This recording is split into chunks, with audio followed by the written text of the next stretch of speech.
Hey guys, it's Kira with another Fringe recap. Sorry it took so long, but I was busy and I was afraid to film this because I was afraid that I would not do the episode justice because, oh my gosh, did you see the Fringe season finale? It was like the most amazing thing ever. I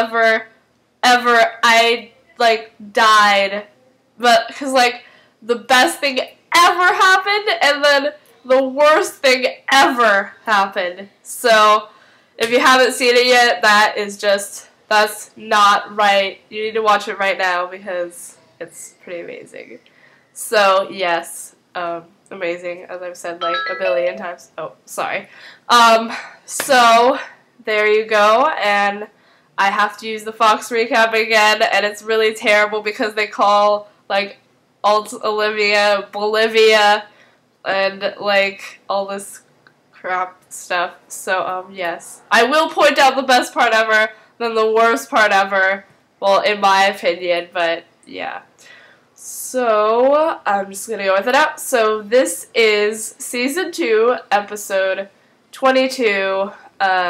Over There, part 2. Lots of 2s. Wow, I didn't even notice that. The season finale of Fringe. Woo! Awesome. Okay.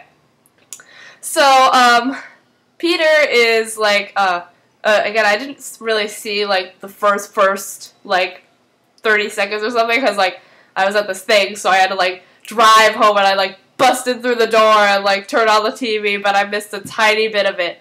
But not anything that was, like, really important. But Peter's, like, in a helicopter, and he's looking at, like, the alternate universe, Manhattan, and, it's, like, really different because, like, the Statue of Liberty is, like, copper-coated and all this stuff, but, oh, and also, like, anywhere where, like, Fringe events took place, they're, like, quarantined. If you remember, like, when, in Over There Part 1, where they're using the little thing with the quarantine and stuff, that's probably what would have happened if they didn't do the thing.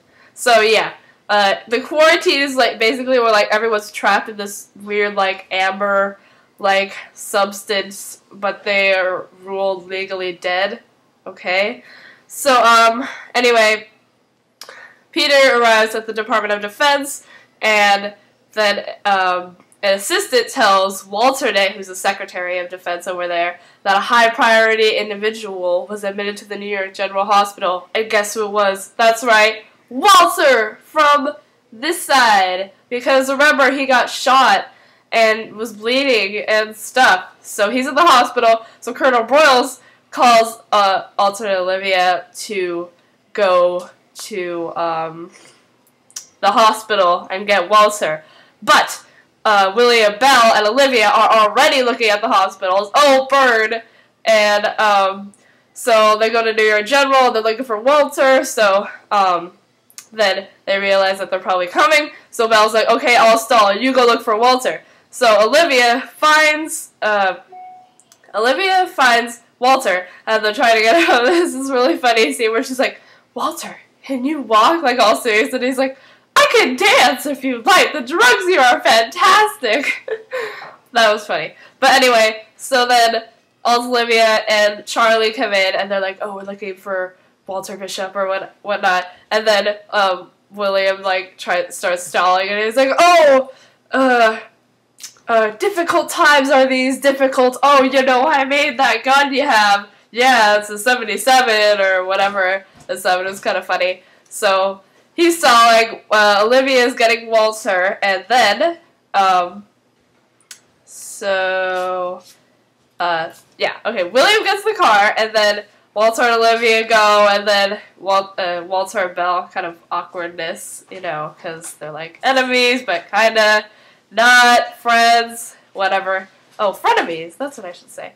So, also Olivia finds that Walter is gone, and then she looks at the security cameras and stuff, and then she realizes that it's her, but blonde! Whoa! So, yeah, and she's helping someone who looks like Walter, so she's like, oh, that's who took him. So then, Walter is talking to Peter, and he's like, and he's saying that, like, the alternate universe experienced, like, way more, like, bad stuff than, like, over here. We just had, like, a few soft spots or whatever, but they had a lot of bad side effects, so now they're reduced to quarantine zones. So, then Walternate just blames it all on our Walter, which is not right, because Walternate sucks, and, he says that machine, you know, from, like, all the sketches and stuff, where they're like, oh my gosh, it's gonna end the world, oh my gosh, with the little person in it who they're gonna use for Peter and whatnot.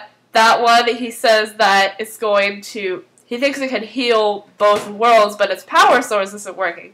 So then, also Olivia comes in, and then, Peter's, like, kind of staring at her, and then she's like, oh, is there something in my teeth? He's like, no, you just look like someone who I know, but she has different hair. I think I like yours better. And at that moment, like, we were all just, like, on Twitter, like, oh, Peter, you douchebag! I'm like, you like her hair better? Which, I mean, her hair isn't that bad, but still, the blonde owns, like, everything. So, yes, he said that he likes hers better, yada yada, and then, Walternate is like, oh, they're invaders, they look like us, but don't be deceived because they're monsters in our skin, or some crap like that. And he's like, you can't trust them. So then, he's like, oh, Peter was kidnapped by them, but now he's back and stuff. So, at KFC, wait, sorry, my internet's acting really weird. Hello? Okay. So at KFC, Walter, Olivia, and Belle are hiding out, and then Olivia's wearing her little hoodie thing, and it's really cool. So they're trying to, like, talking about, oh, what's going to happen, because they don't have any of the other Cortexian kids because they all died and whatnot, which sucks. So how do they cross back over? But then they're thinking that if Olivia can provide a crack to open the door to the other universe, then Belle is sure that Walter can create a doorstop to keep it open. So then they start bickering, and then Olivia's like, Walter! And so then I feel bad for Olivia. She's like the old man sitter. So anyway, she said they have to find Peter, but they have to split up since all phone communication is monitored. They have to meet back at the Opera House in 12 hours. So Olivia leaves, and then Belle and Walter are like, she is our greatest achievement. And I was like, yeah, hells yeah. Okay, so, okay, scrolling, but it's not working. Okay, sorry. Okay, so, also Olivia brings Peter back to this, like, really, like, fancy apartment that Walter had set up for him, and it has, like, all these Bishop family photos, and stuff. And so then, also Olivia is like, oh, you know, you're gonna be really famous now that everyone knows you're back. I mean, you were such a big story or whatever. And so he's like, really? And then, so then, also Olivia is like, oh, what's she like? And he's like, who? And she's like, me. And then he starts describing our Olivia, but it's really cute because, like, you can tell, look at his eyes, like, he loves her. So, yeah, he says that Olivia is haunted and stuff, but then, like, they're totally different. He says, like, oh, they're nothing alike. So then, Belle is driving Walter through the New England countryside, and then they have to go to the Harvard University and go back to the lab. Also, over in Harvard, there's, like, a quarantine over there, the Amber thing. But it really confused me because they're going to Harvard to go to his lab and stuff, but wasn't in, I mean, in the alternate universe, wasn't Walter's lab in Cambridge or whatever? But I don't know, maybe they switched, I have no idea, but the lab is in Harvard over there too, I guess. So, like, all this stuff is covered up, and then they kind of start arguing, and because they're looking for the thing to help cross them over to the other side, like a device. So, yeah, because over there, Walternate didn't find a successful way to cross over.